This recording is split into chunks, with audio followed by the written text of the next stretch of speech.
The shelter had over 200 kittens and they were begging for fosters to come help. And we're like, well, we have all this space. Let's just have some kittens and take care of them.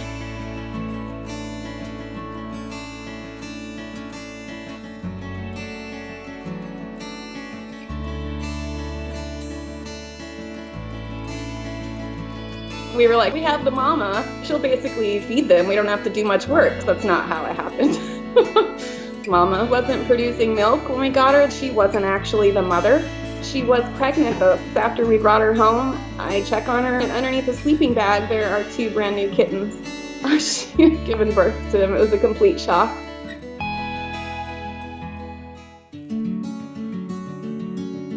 I had to learn how to bottle feed. You can't tip them on their back to make sure that they don't choke. I had to learn emergency procedures. Since they were sick, it was really intense.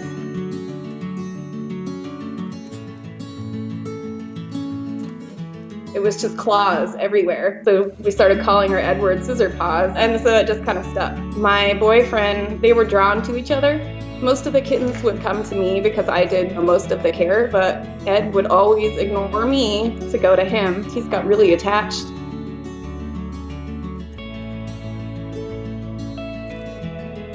He went and bought a pair of pet stairs so that she could climb up and sleep with him every night. Molly was really, really sick when I got her. I kind of nursed her back to health. Cleo was severely abused, and now she's a totally different cat.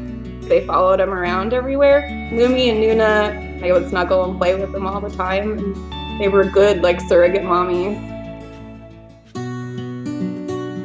Similar situation, we had a mama cat, and suddenly she couldn't produce milk anymore. So we had 7 bottle babies again, and we were like, oh, I don't know if we can do this. I had to call out of work a lot, and my boss wasn't super happy about all my kitten emergencies.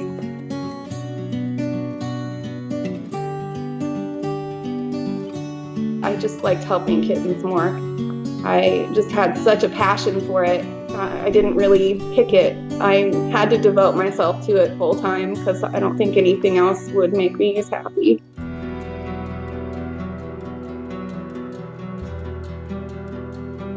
I've never been in a hurricane. I'm from the north. While watching water rise, they start getting really thick. I knew that I had to get medication or they weren't going to make it. Someone saw my plea,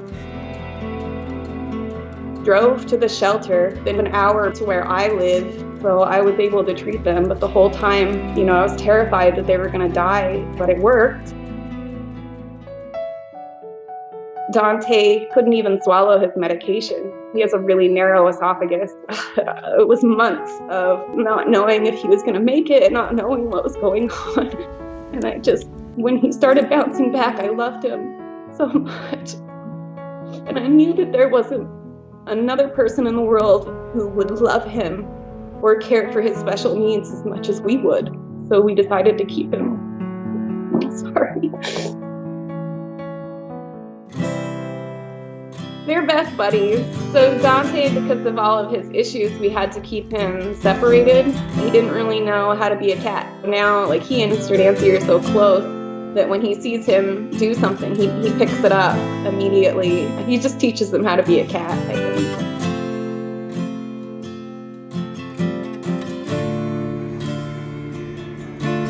I love seeing them go to other people. Those people are so lucky to have them. Seeing them fit with the right family, it's just a beautiful thing.